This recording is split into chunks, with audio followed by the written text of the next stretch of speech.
Halo, saya Yesi Caupur. Di sini saya akan sedikit mengedukasi mengenai morbilli dan juga rubella. Apa sih itu morbilli dan rubella, Mams?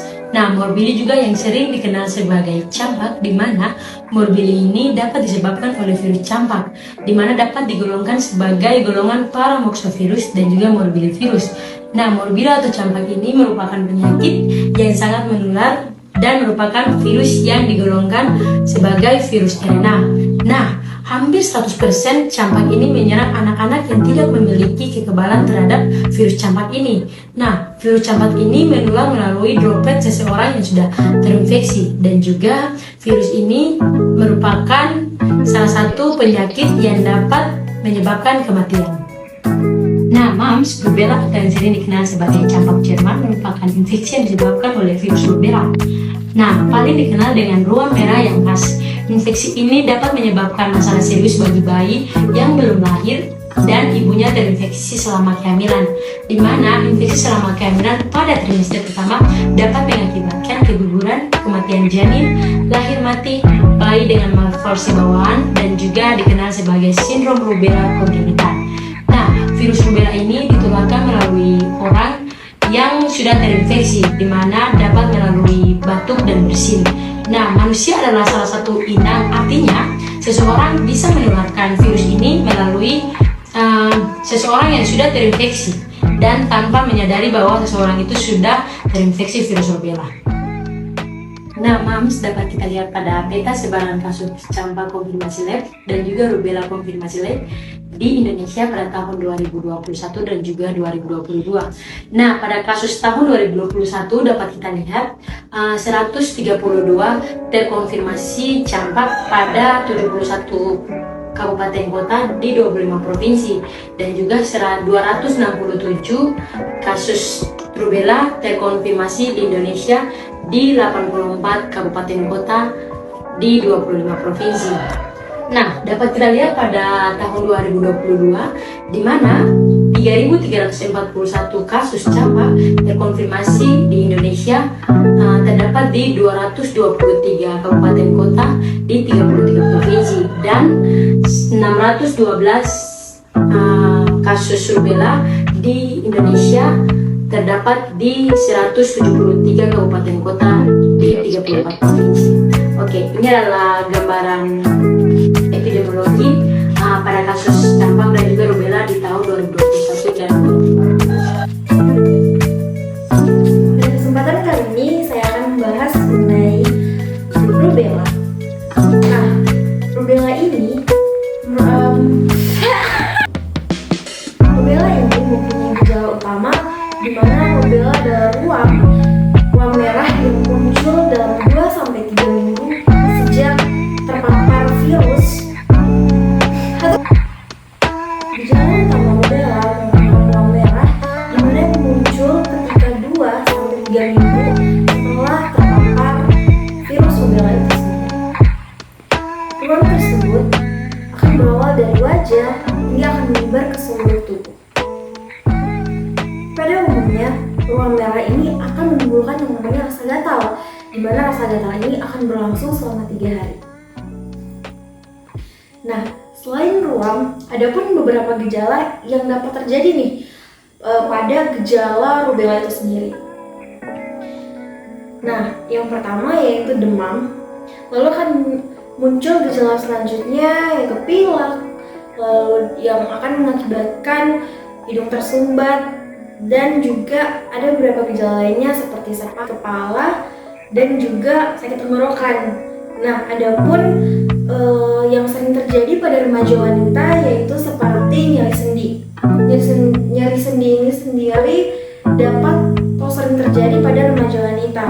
Dan juga yang terakhir nih gejalanya yaitu muncul benjolan di sekitar telinga dan juga leher.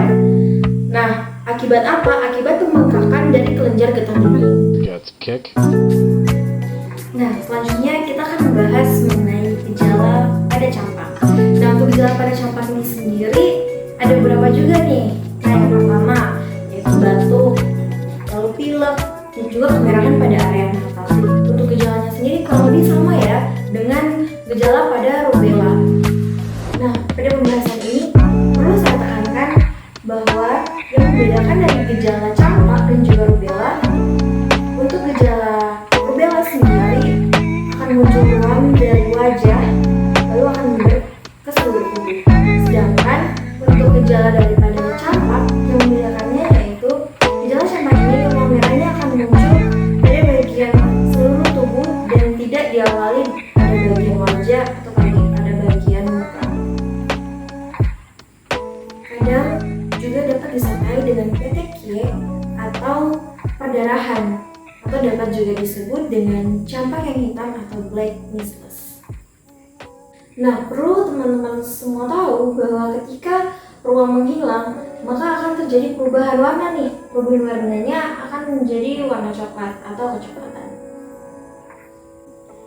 Perlu kita ketahui, dalam hal ini sangat penting untuk komplikasi rubella sendiri.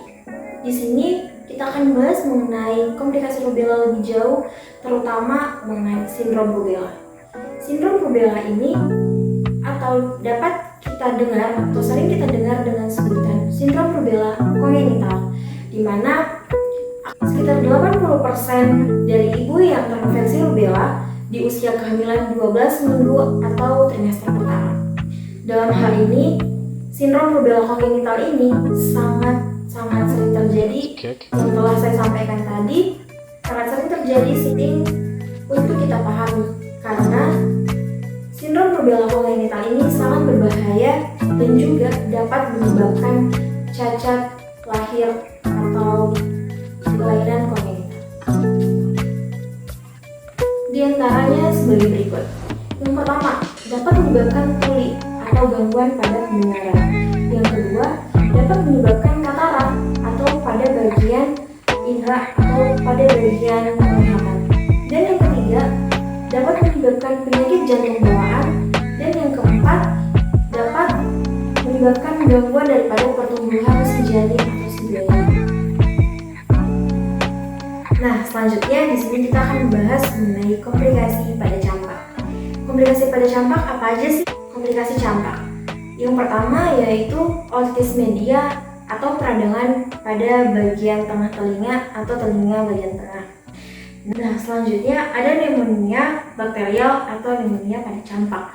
Nah, hal ini dapat timbul dikarenakan adanya infeksi bakteri sekunder oleh Streptococcus pneumonia.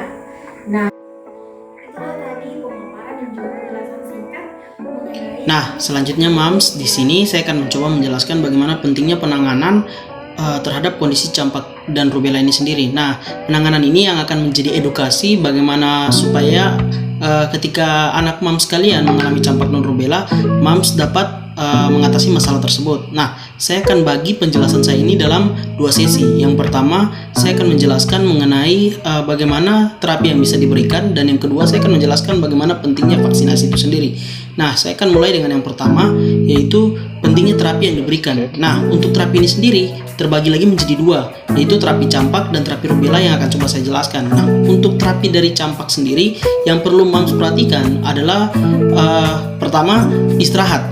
Kenapa istirahat menjadi hal yang penting? Karena ketika anak Mams mengalami campak dan di saat itu diberikan istirahat yang cukup atau istirahat yang baik, maka itu akan mempercepat, membantu pemulihan dari anak Mams tersebut. Lalu selanjutnya apa? Selanjutnya bisa diberikan beberapa jenis pengobatan seperti vitamin, lalu juga mungkin seperti paracetamol. Paracetamol sendiri ini adalah obat yang baik untuk membantu mengatasi demam yang dialami oleh anak Mams dan juga nyeri atau sakit yang terjadi pada kondisi badan anak Mams. Nah, itu bisa diberikan paracetamol ini sendiri. Lalu yang berikut juga bisa diberikan antibiotik.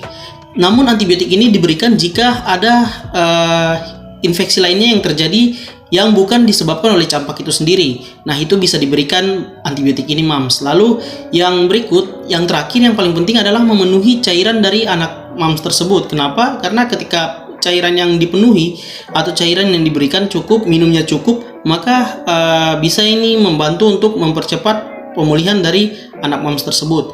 Nah, selanjutnya yang akan saya jelaskan adalah bagaimana pengobatan terhadap masalah rubella itu sendiri. Nah, untuk rubella ini sendiri tidak ada pengobatan secara spesifik dalam terapinya seperti yang sudah dijelaskan oleh teman-teman saya di awal tadi. Nah, yang perlu memperhatikan adalah 3 hal penting, yaitu istirahat.